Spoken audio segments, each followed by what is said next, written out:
Hey, first grade. Today you're going to get back all of the prints that you made over the last class or two. You also need to grab one sheet of white paper off the front table. And you're going to want to grab these sheets with the letters on them. Right? Each pile has different letters on it. So you need to figure out which letters you're going to need. You might need to grab all three. That's fine. I'm going to put my name on the back of my white sheet of paper. Mr. Calvert, 2, and then either A, B, or C.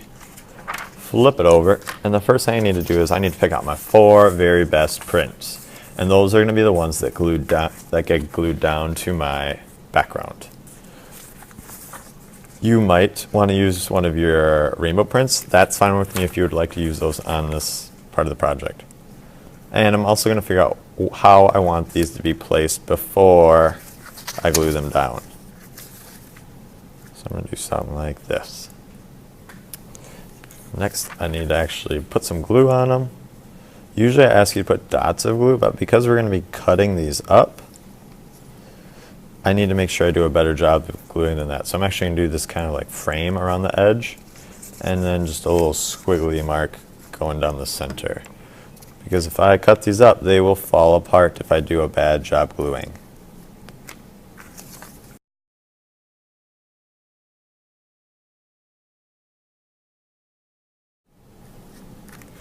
After I have all 4 glued down, you might want to flip it over and give it a nice back rub just to make sure they're all on there.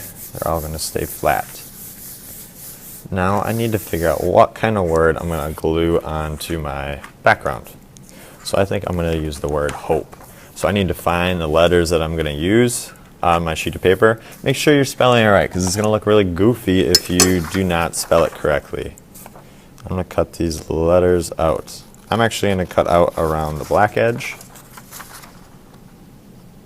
That way my letters are just a touch bigger.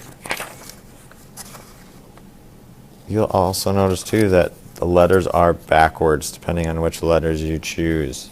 That is because we're going to flip these over when we glue them down. That way we make sure that there is not a black frame around our letters.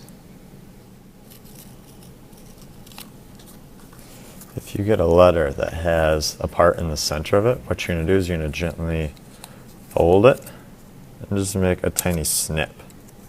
With that snip, then I can stick my scissors through it and cut out that inside part. I know some of the letters have pretty small sections in the middle, so just do your best. If it gets to be where it's just too absolutely small, like this P is too little, let me know, and I will see if I can get it cut out myself. So I cannot get my scissors in this little section. Alright, so I've got all my letters cut out. Making sure that's spelled right. Remember, it should go across and then down. Once again, usually I ask you to do dots of glue. We don't want that today, otherwise our artwork will fall apart. So I'm outlining it and then doing a little bit of a squiggle in the center. Glue these right smack dab in the middle. Alright, one last time I'm going to flip it over, give it a back rub, and I am done for the day. So these can go at the bottom of the drying rack. So first you're gluing on your 4 prints that you think are best. Make sure that you do a good job gluing.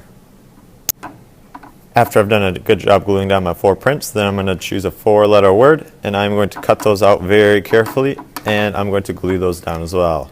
Remember that if it has a letter that has this inside part, please do your very best cutting it out. If it's too little, like the one on the P, let me know and I will try to cut it out for you.